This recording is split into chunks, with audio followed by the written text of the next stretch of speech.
Please make sure to subscribe and hit that notification bell. The whispers started the night I vanished. Some said I drowned. Others claimed I ran away. A few, those who still feared the old tales, insisted I was taken by her, the Mermaid of Blackshaw Bay. But no one knew the truth. They never did. They thought I was just a broken girl, poor and hollowed out by grief. They never imagined that the one who disappeared had finally found something worth being lost for. Now I've returned. Not as the girl they once pitied, but as the woman who holds a secret their lives unknowingly depend on. If only they knew why I was taken, they'd understand the price of silence, the weight of a whisper, and why some stories should never be told aloud. They told us never to swim after sunset. It was the only rule in Blackshaw Bay. We could wander the fields, climb the cliffs, even sneak into the old lighthouse if we dared. But the sea, after dark, that was sacred. That was hers. My name is Kayla Rivers, and I never believed in fairy tales. Not even when my grandmother swore she'd seen the mermaid herself on a foggy August night. Not even when I found driftwood carved with symbols I'd never learned. And certainly not when my sister drowned under a moonless sky. They called it an accident. I called it betrayal. The village carried on, whispering condolences they didn't mean, casting side eyes they thought I didn't notice. They never cared about her. Not really. She was just another girl taken too soon, too wild, too curious, too disposable. So I made a promise. I would find out what happened. Not the version told in church pews or scrawled in forgotten folklore. The real truth. Even if I had to offer myself to the sea. I remember the night it happened. The air smelled like salt and secrets. I wore my sister's bracelet and stood barefoot on the rocks where she was last seen. I didn't cry. I didn't call out. I simply stood and waited. And the sea answered. First, it was the sound, a melody so quiet it curled into my ears like smoke. Then the pull, a force I can't explain, not even now. My feet moved before I could think.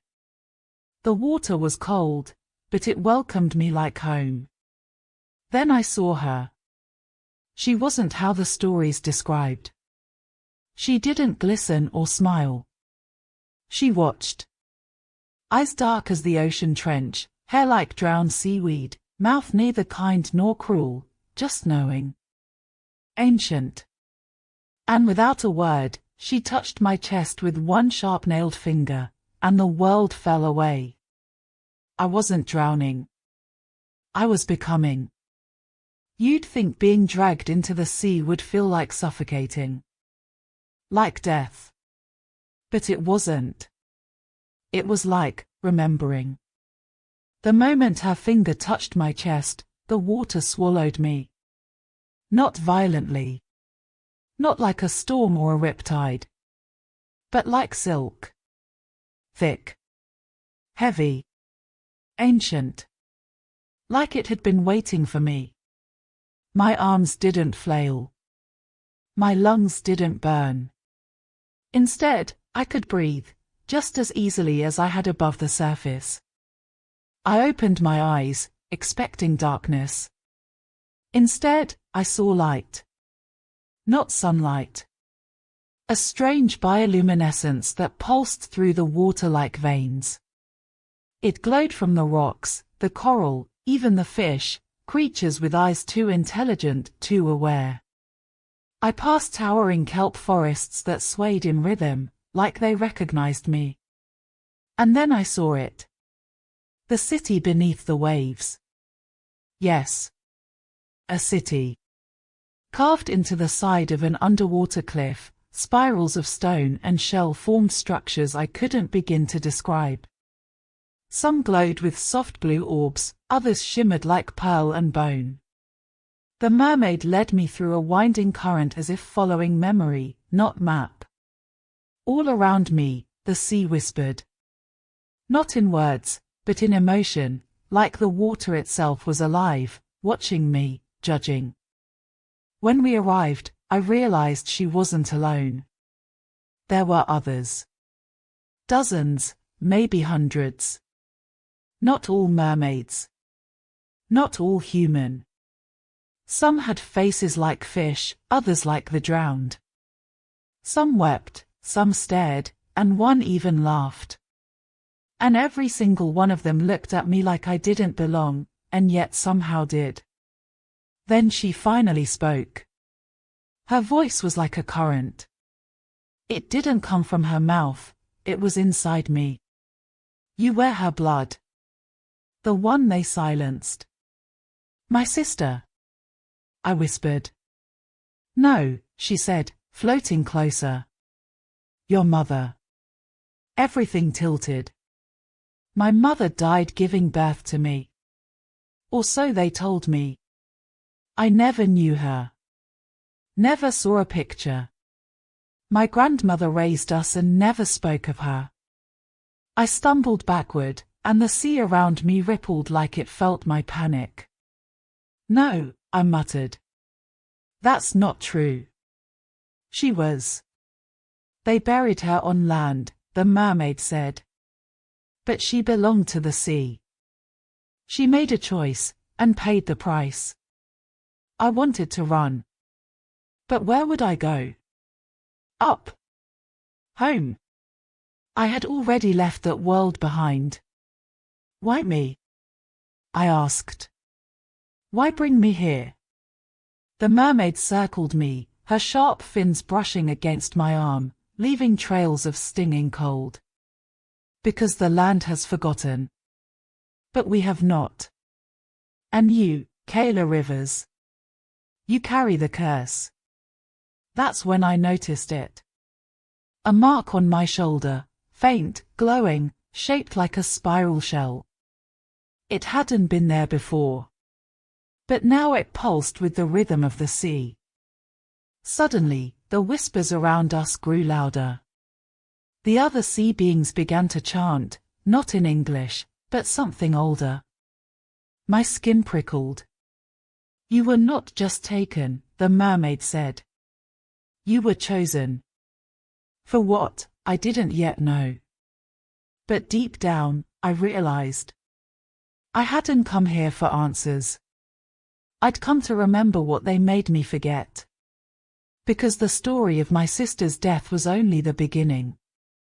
And the secret my mother died keeping was the only thing standing between the surface world and the wrath rising below it. They say memories are tucked away in our minds like old letters, faded, forgotten, only recalled when the right scent, sound, or face brings them back. But what if the memory isn't in your mind at all? What if it lives in your blood? That night, if it was night in that ageless ocean, I lay inside a shell-shaped chamber, curled on a bed of something soft and pulsing. The mermaid's words haunted me. You carry the curse. Curse? What did she mean? I stared at the glowing mark on my shoulder. It throbbed like a heartbeat, reacting to the rhythms of the water, to the emotions I tried to suppress.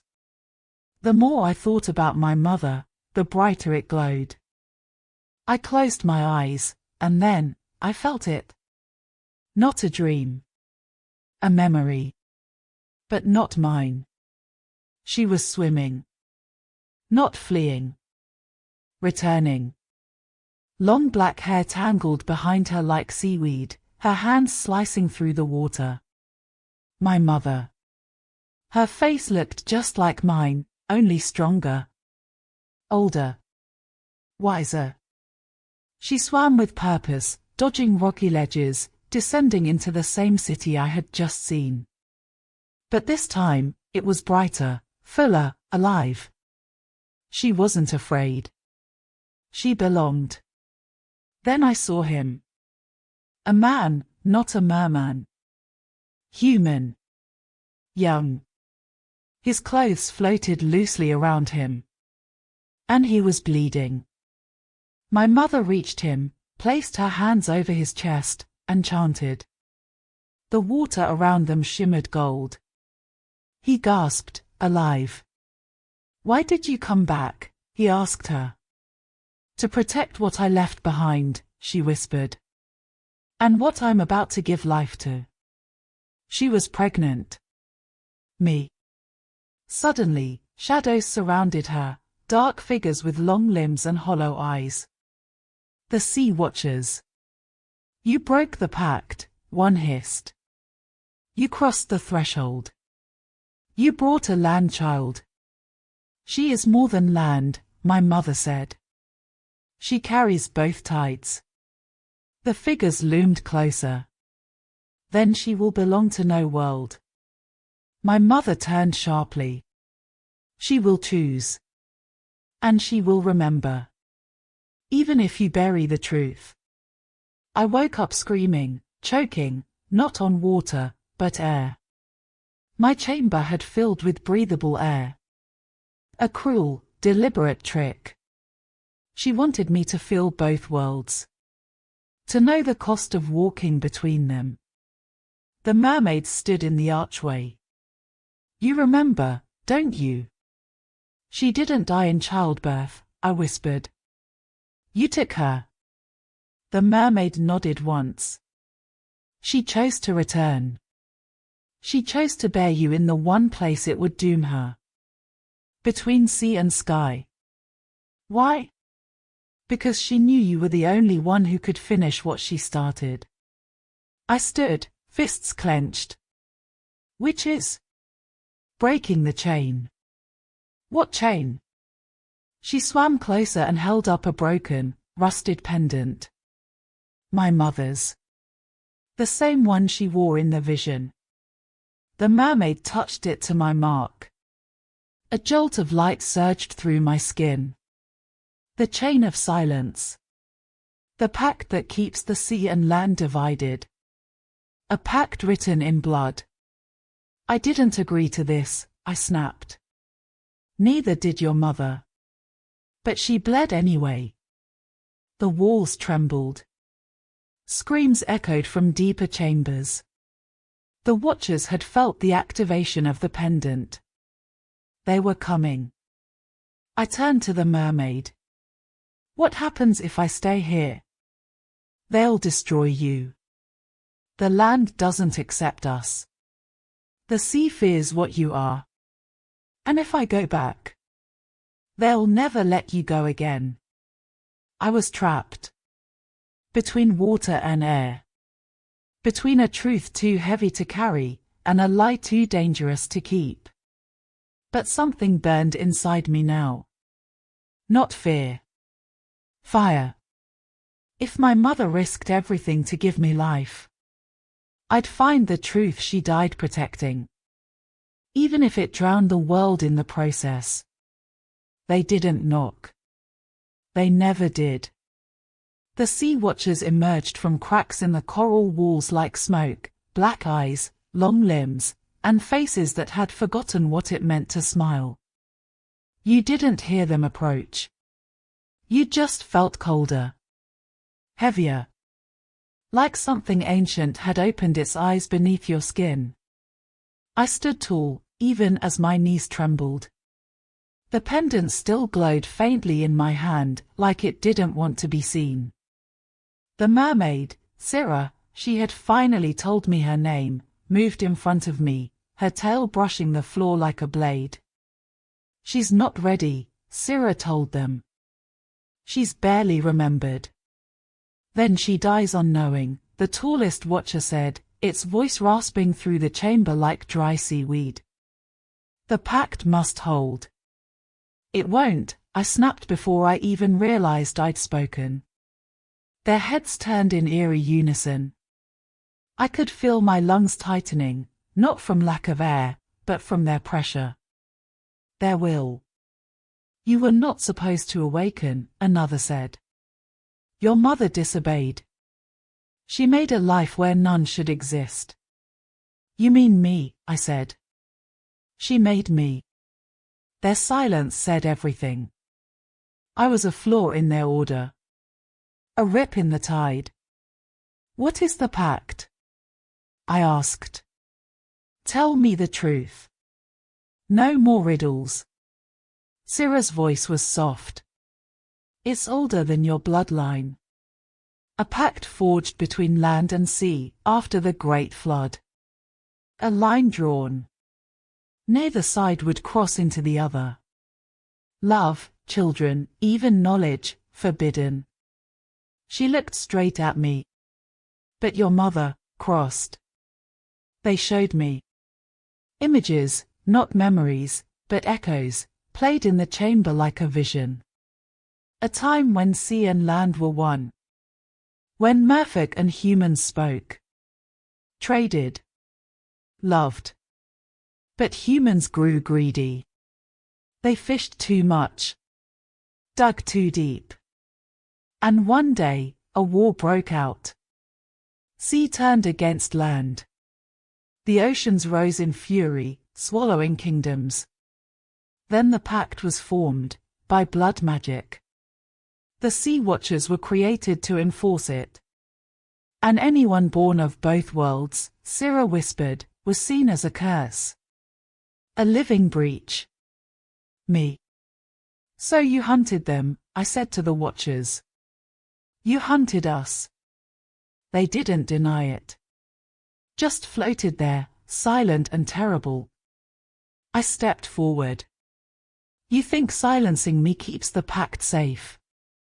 But maybe the pact should break. Maybe it was wrong to begin with. You are a child of rebellion, the tallest one said. You think fire can burn underwater. You forget what happened to your mother. No, I said, clutching the pendant tighter. I remember exactly what you did to her. The chamber began to quake. The pendant pulsed. I didn't realize I was glowing until Syrah shielded her eyes. The spiral mark on my shoulder burned bright. The stone around us cracked. She's activating, one of the Watchers hissed. Syrah grabbed my hand. You have to leave. Now. No, I said. This is what she died for. I'm not running. But the sea had other plans. A massive surge of water exploded through the floor of the chamber, sending us hurtling upward. I was drowning in light and memory, pulled by a force I couldn't control. I heard Syrah scream my name, then silence. Then air. I gasped, breaking through the surface. Night sky. Waves. Shoreline in the distance. I was back on land. Alone. But not the same. I clutched the pendant, its glow fading but not gone. My mark throbbed like a silent drumbeat under my skin. They thought they could bury the truth. They thought I'd forget. But I was back. And I was done hiding. They say when you come back from a place like that, from a place where light dances in impossible colors and voices speak in currents, you never really come back the same. They were right. I washed up on the rocky shore just after midnight. My clothes clung to me like a second skin, soaked with salt water and secrets. My skin was cold. But the mark on my shoulder, it burned. Like it was trying to keep something alive inside me that the world above would never understand. There were no crowds. No police.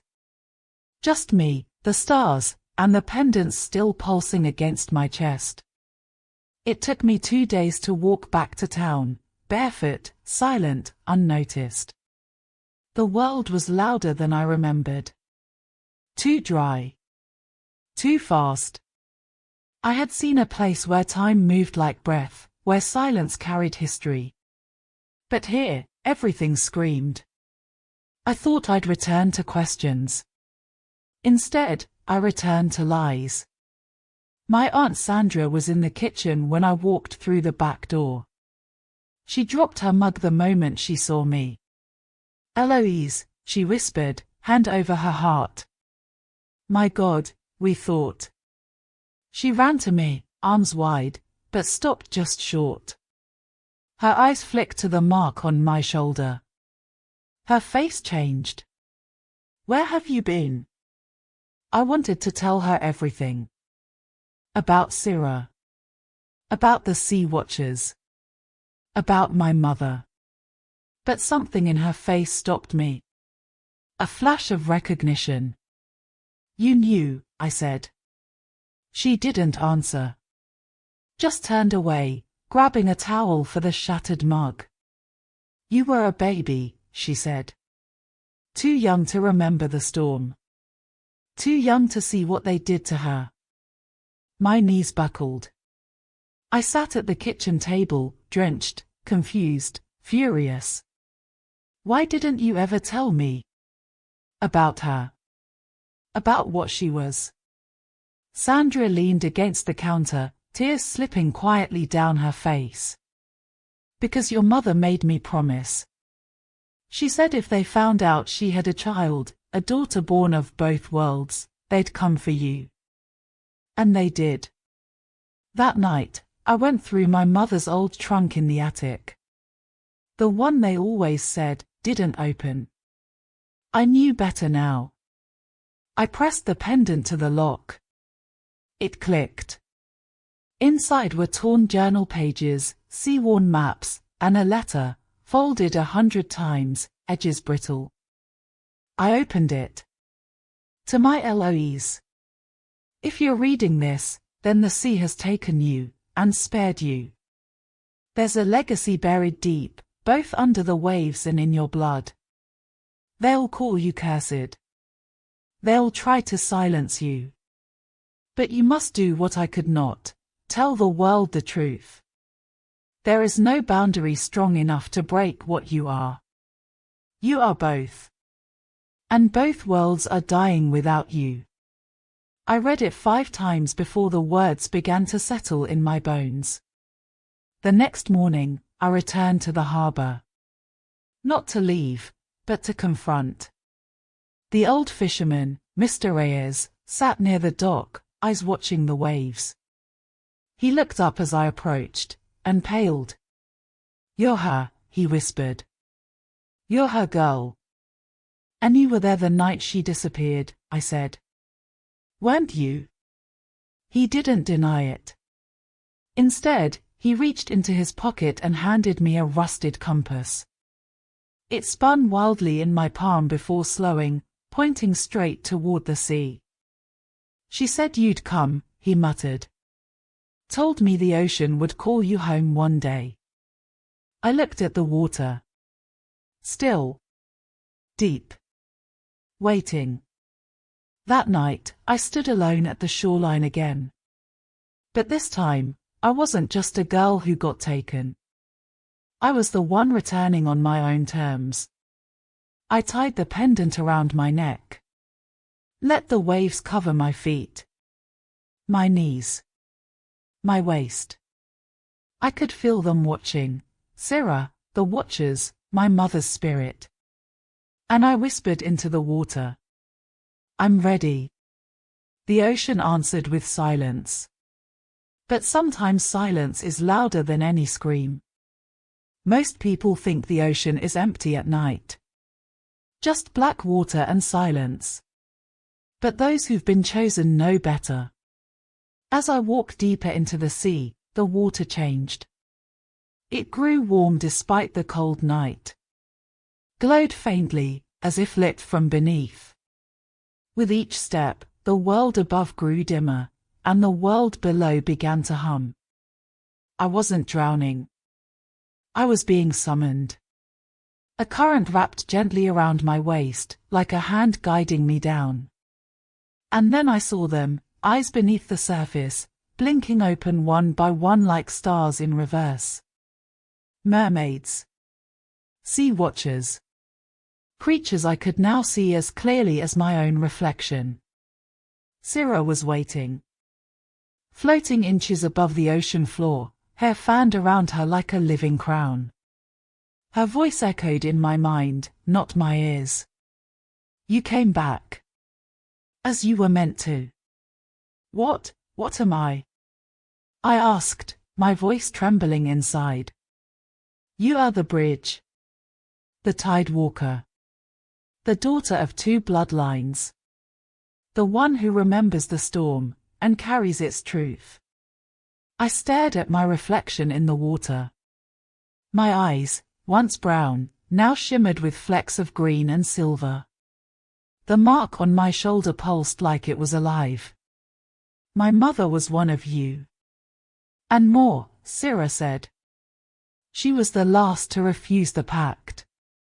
The last to love beyond the sea. She led me through the glowing ruins of a sunken temple, pillars covered in coral and runes. I could feel memories in the walls. Screams. Songs. Warnings. We stopped at a stone altar, beneath which a glowing orb floated, pulsing like a heartbeat. This, Syrah said, is the tether. What does it do? It binds our worlds. Keeps the ocean and the land in fragile balance. But it's cracked. Dying. And if it fails, both worlds collapse. I stepped closer. The orb pulsed brighter. Your mother protected it. At the cost of everything. My heart ached. All these years I thought she drowned. But she chose to become a guardian, and left me behind to save something bigger. And now it's my turn, isn't it? I whispered. Syrah nodded slowly. I was shown how to hold the tether, how to channel both land and sea through my veins. My body ached. My bones trembled. But I didn't let go. Because this was more than magic. It was legacy. It was truth. I returned to the surface one final time. Not to live there, but to warn them. The seas were rising. The coral was dying. The storms weren't just weather, they were signals. Flares from an ancient balance breaking apart. But no one would listen to a dripping, wide-eyed girl with strange eyes and delusions about mermaids. So I didn't beg them to believe. I showed them. The day I walked into the courtroom, yes, that courtroom, where they tried to claim my mother had abandoned me, I carried the pendant, the compass, and a vial of water that shimmered with ocean light. And when the judge asked why I looked different, I smiled and said, because I finally see everything. Then I took off the pendant, and the entire courtroom lit with the glow of the sea. They gasped. Some screamed. Others wept. And when I stepped outside, the ocean wind was waiting. I am Eloise. The tide walker. The keeper of two worlds. The girl taken by the mermaid. Who returned as something far greater.